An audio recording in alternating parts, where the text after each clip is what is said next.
découvrir comment peut-on publier une revue dans son compte Calameo. Alors, deux solutions.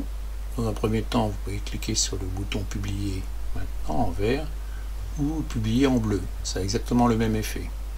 Alors, quel est l'intérêt d'avoir ce double bouton? C'est que lorsque vous êtes sur votre tableau de bord ou sur des publications ou autre chose, le bouton vert évidemment a disparu, donc à tout instant il faut un bouton pour vous permettre de publier.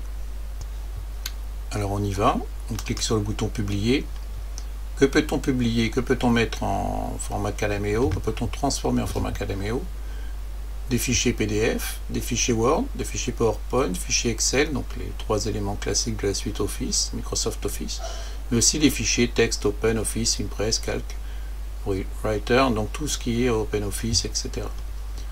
Bon, comment fait-on pour ajouter un document? Deux solutions, soit on clique sur le bouton sélectionner un fichier sur mon ordinateur, et on va chercher sur l'ordinateur le fichier en question.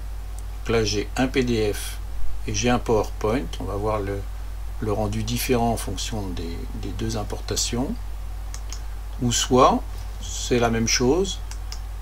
Si on est en mode réduction, on peut prendre le fichier et le glisser à l'intérieur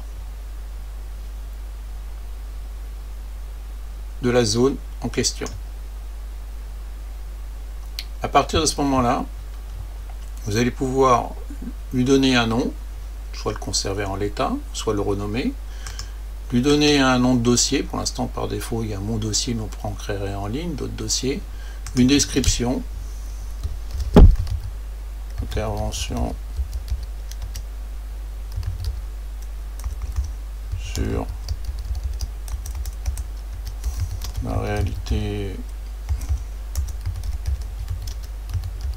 augmentée, le cadre du salon de vol virtuel. Augmenté, commerce connecté, impression 3D et les objets connectés. On peut choisir d'indiquer que ce contenu n'est réservé qu'aux adultes, plus de 18 ans. On peut choisir quel est le type de mode d'affichage. Est-ce que c'est automatiquement détecté et l'affichage le plus optimisé par rapport au document que vous envoyez? Est-ce que vous voulez forcer un format livre, un format défilé, un format diapositif? Ceci peut être changé ultérieurement. Quel est le mode de lecture? Classiquement en Europe c'est de gauche à droite, mais vous pouvez faire de droite à gauche si c'est des documents de type arabe. Vous avez, ou de type manga. Donc du coup,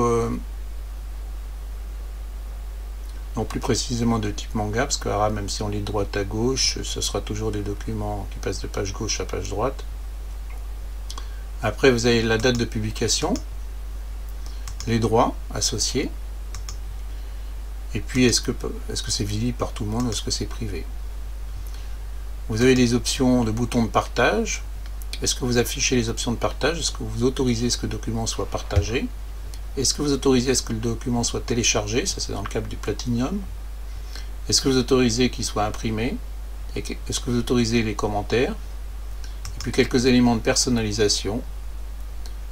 Vous allez pouvoir modifier tout ça ultérieurement. Vous n'êtes pas obligé de le compléter maintenant, mais vous pouvez notamment choisir le mode de liseuse, ajouter votre propre liseuse, ajouter un logo. Alors pour ajouter un logo, il faudra aller chercher l'adresse de l'emplacement de votre logo. Vous ne pouvez pas importer un logo.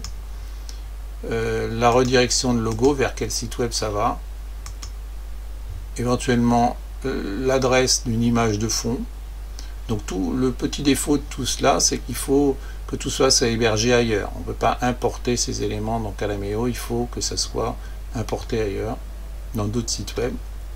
Jouer des effets sonores du style le fait de tourner la page et d'entendre un effet un petit bruit de page tournée, une musique de fond, une adresse avec une musique, et lire l'ambiance sonore qu'une seule fois ou de façon répétitive. Tout ça, bien évidemment, est modifiable ultérieurement, donc l'essentiel dans un premier temps, c'est de compléter essentiellement le nom de la publication, quelques descriptions, et tout de suite d'appuyer sur Publier. Là, on publie le document au format PDF. Donc pendant ce temps-là, dans un premier temps, il va se charger, il va se télécharger, puis dans un deuxième temps, il va se convertir au format HTML5 de Calameo pour être visible par tout le monde. Donc on laisse le temps passer. On fera la même chose pour un PowerPoint et on comparera les effets tout à l'heure. Voilà, on arrive à la fin. Le chargement de la publication s'est fait.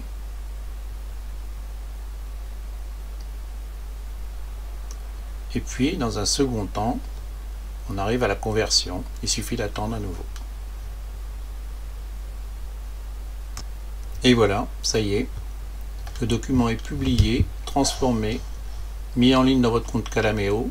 Il apparaît une petite bandelette où il y a marqué New pour vous dire qu'il est nouveau. Vous voyez, comme prévu, vous avez la possibilité de cliquer sur le petit crayon pour remodifier des éléments qu'il n'était pas forcément nécessaire de les compléter dès le début si vous souhaitez d'abord envoyer puis modifier le texte ultérieurement, puisqu'on a la main sur la zone de saisie que l'on avait tout à l'heure au moment de l'envoi du fichier. Par ailleurs, vous avez aussi tout un tas d'autres options que l'on va voir ultérieurement. Et si vous voulez déjà avoir une idée du rendu de ce document avant toute modification, vous pouvez cliquer sur le petit œil et vous venez de transformer votre PDF en un e-book Calameo.